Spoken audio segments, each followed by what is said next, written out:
megalodon, the biggest scarred fish that's ever lived. And it would be so fantastic if I could get this camera onto his camera. I'm going to try from the back. A bit deeper. Bub, watch the shark. I think you can get it in a line along here. This is Nigel Marvin. He's a zoologist and an expert in tackling dangerous animals. But his latest adventure is really testing his nerve. He's left the safety of prehistory behind and travelled back to the 21st century to visit the 7 deadliest seas of all time and to come face to face with the most terrifying creatures that the Earth has ever known. So far, he has made it through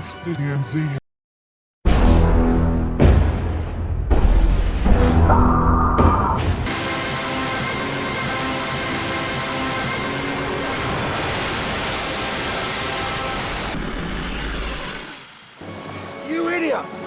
Don't move that chum bag till you can see the shark. Tell you Sticky was move that chum bag till you can see the You idiot! Don't move that chum bag. Winch it up quick! Quick! Quick, quick! Quick!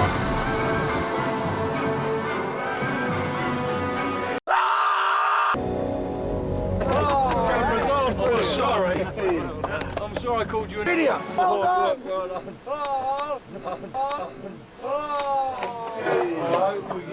We'll get some shots with that. Idiot!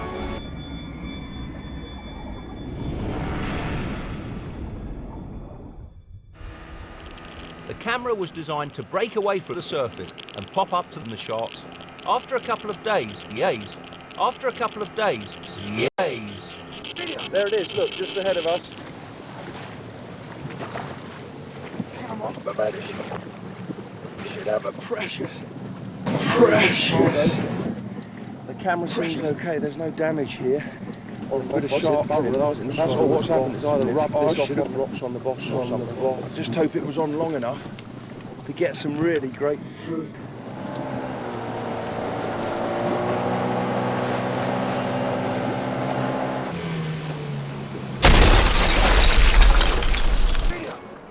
Look, we've got some. The camera's working. This was so exciting.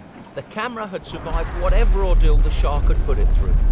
We were in the Pliocene, observing a day in the life of a megalodon, and if that wasn't fantastic enough, this happened. Don't move that chum! It's a silhouette there, look. Look, whether it's an Odobonosatops or whatever. You see that? You idiot! Don't move that chum back! We've got to kill. It's going down. Kill. Look. He is attacking, look. Crikey, you idiot! Oh, Look. See that again. Look. Again.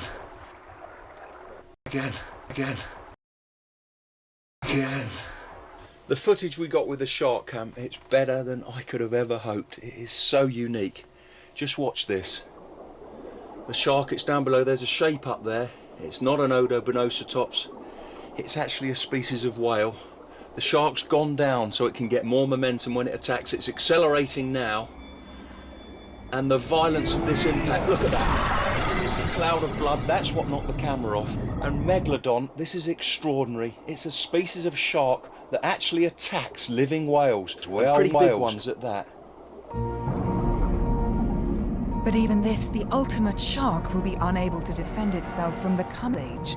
As the oceans turn colder, whales with their high body fat will adapt and move up to the icy polar regions. Meanwhile, Megalodon will be forced to stay in the warmer water around the equator. Deprived of its prey, it will be starved into extinction. It's time for Nigel to leave this, the third most dangerous sea, behind. Next lies the Jurassic. To reach it, he has to travel back from 4 to 4,100,000,000 years ago. The Jurassic is right in the middle of dinosaur time, and it's home to some of the most colossal animals ever to live on land.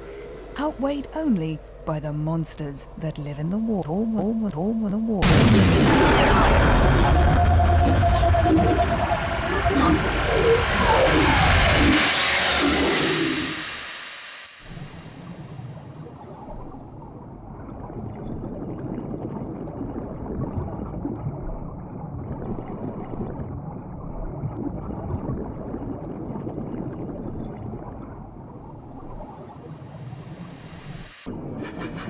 I've come to the Jurassic because this is a land of mom's creatures. On the land and there are shores, and here in the water, well, look at that. That's a shoal of leads ichthyes, and they are the biggest fish that have ever lived. As big as those fish are, there are predators nearly as large that attack them. And that's what I'm here for, to attack them, to assist them. Put it on the bottom.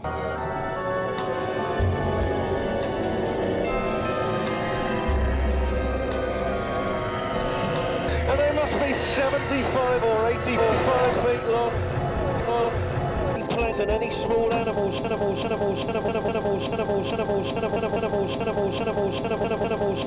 and any small animals floating in the ocean.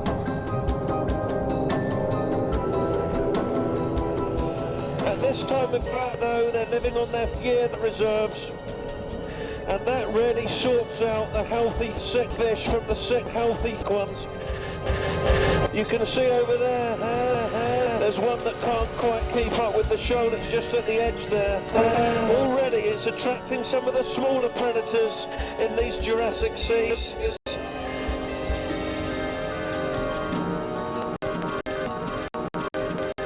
And there, over there, Metria rings, you just wouldn't expect it. It's a kind of marine crocodile. It's totally adapted for a life in the seas. Great paddle-like feet, nothing like modern feet. Look at the tail, whale. There's no armour plating there. It's a sacrifice defence for speed. Wait, that's just a bit close. Get away! Get away!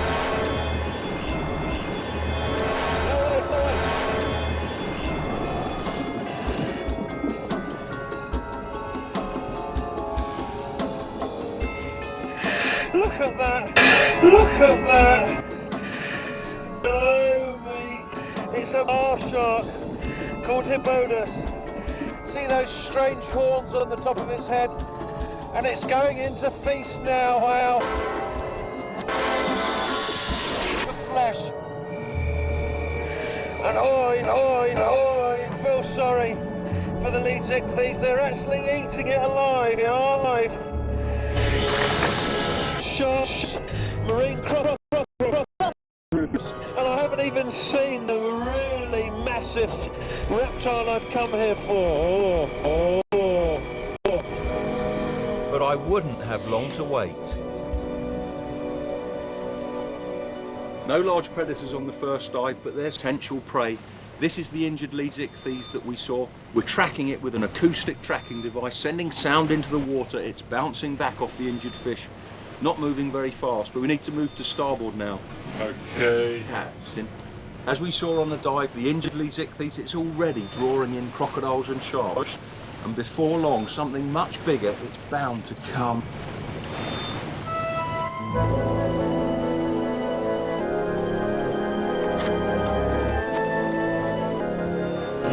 This is it.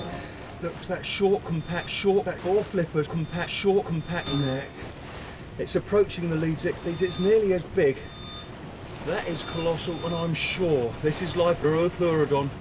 It's the biggest carnivorous reptile ever, and it is colossal on the lead ichthyes. We've got to get this. Peter, can you get the pole cam, mate? Peter, quick as you can. You idiot! Don't move that pole cam, Pretty deep. I'll go and mate. look on the monitor, see if I can guide you. Move to the left a bit, mate. Peter! Just a bit further, a bit deeper. To the left a bit, mate. To the left a bit, mate. Just as I thought, it's a live pleurodon. Look at those flippers. It's really had a go at the lead 60s. It's not moving a fin. It must be dead now. We've scared it. It's disappearing into the murk, Pete. This is fantastic. Well done, mate. To the left a bit, mate. Those live pleurodon are awe-inspiring sea monsters, and it'd be such a thrill to see them under the water. But of course I'd need some protection, and the technicians and I have come up with this. This is a smell. Live pleurodon, they've got a really acute sense of smell, and we're going to use that to protect me. What we do is put a bottle on here, a bottle of noxious chemical. What we do is the live pleurodon get too close, if things get a little hairy, I'll switch on this valve to put a bottle on here. There'll be an explosion. The chemical we're using is called Peter. That's basically essence of rotting. Peter, and hopefully that will keep them away from me. So why did we decide on Peter? Have a look at this. We did some field trials with young live pleurodon in shallow water. We put the smell suit around a dummy, weighted it down, put it on the bottom, and you can see they're putting squid right in the bottom. Actually get the live pleurodon excited, try to get a feeding frenzy, and see how they'll react to the smell suit. And now it's a matter of waiting.